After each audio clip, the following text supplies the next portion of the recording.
Assalamualaikum warahmatullahi wabarakatuh. Duduknya kami di sini untuk menceritakan perjalanan Rasulullah Sallallahu Alaihi Wasallam. Tahap pertama, dusun Abwa. Di dusun inilah Aminah binti Wahab, bundanya Rasulullah Sallallahu Alaihi Wasallam, wafat saat Rasulullah berumur 5 tahun. Tahap kedua, Gua Hiro. Gua Hiro terletak di kota Mekah, tepatnya di atas Jabal Nur. Ketinggian sekitar 200 meter dari permukaan tanah. Di Gua Hiro lah Rasulullah Shallallahu Alaihi Wasallam mendapatkan wahyu pertama. Tahap ketiga, Gua Sur. Di gua ini Rasulullah Shallallahu Alaihi Wasallam dan Abu Bakar bersembunyi sebelum berangkat hijrah ke Madinah. Tahap keempat, Ka'bah. Ka'bah adalah bangunan suci pertama dan tertua di dunia terletak di Mekah. Tahap kelima, yaitu Laut Merah. Laut Merah lah laut yang pernah dibelah oleh Nabi Musa untuk menyelamatkan kaum Bani Israel dari kejaran Fir'aun dan bala tentaranya. Tahap keenam, Madinah. Madinah adalah kota suci kedua umat Islam, sebab di tempat inilah umat Islam menemukan kekuatannya dan di tempat inilah Rasulullah SAW dimakamkan. Tahap ketujuh, Masjid Quba. Masjid Quba adalah masjid yang pertama kali dibangun oleh Rasulullah. Quba terletak dekat dengan Madinah. Mekah. Mekah adalah kota tempat Nabi Muhammad SAW dilahirkan. Letaknya di jantung Jazirah Arabia. Hudaybiyah. Disinilah Rasulullah SAW dan kaum Quraisy mengadakan perjanjian Hudaybiyah. Tahap ke-10, perjanjian Hudaybiyah. Di daerah ini terjadi perjanjian Hudaybiyah.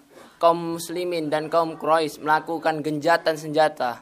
Bila ada muslimin yang bergabung dengan Quraisy, ia dipersilakan. Namun, bila ada orang Quraisy yang bergabung dengan kaum muslimin, ia harus dikembalikan. Tahap 11, Perang Badar. Perang Badar terjadi pada 17 Ramadan 2 Hijriah, tahun 624 Masehi.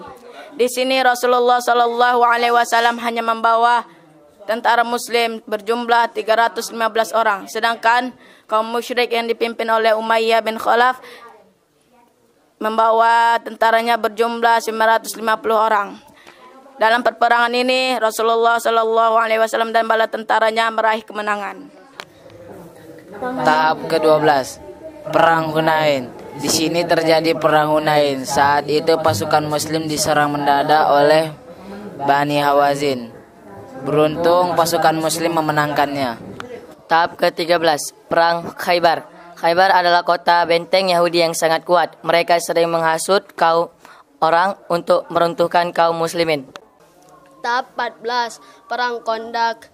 Kaum muslim tidak berdaya menghadapi kaum musyrik yang jumlahnya sangat banyak. Pada perang ini, kaum muslim membuat parit di sekitar kota Madinah sehingga musuh kalah. Tahap 15, Perang Mut'ah. Di sini terjadi Perang Mut'ah. Perang pertama melawan Romawi. Perang terjadi karena 15 dai yang dikirim Rasulullah SAW dibunuh oleh pihak Romawi. Tahap 16, Perang Tabuk. Perang Tabuk terjadi setelah Perang Mu'tah. Pasukan Romawi membawa bala tentara sekitar 100.000 pasukan, sementara Rasulullah SAW membawa pasukan sekitar 3.000 pasukan.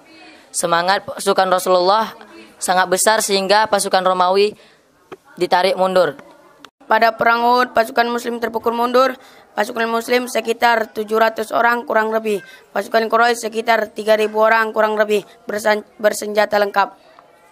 Kota Taif adalah kota terkenal sebagai daerah subur buah-buahan. Kota Taif adalah Bani Tasakif. Bi'r Maunah. Di sini terjadi tragedi yang dimana pada saat itu 70 sahabat Rasulullah SAW diundang untuk mengajarkan ajaran Islam dan diserang dengan brutal oleh Amir bin At-Tufail dan para pasukan Najd.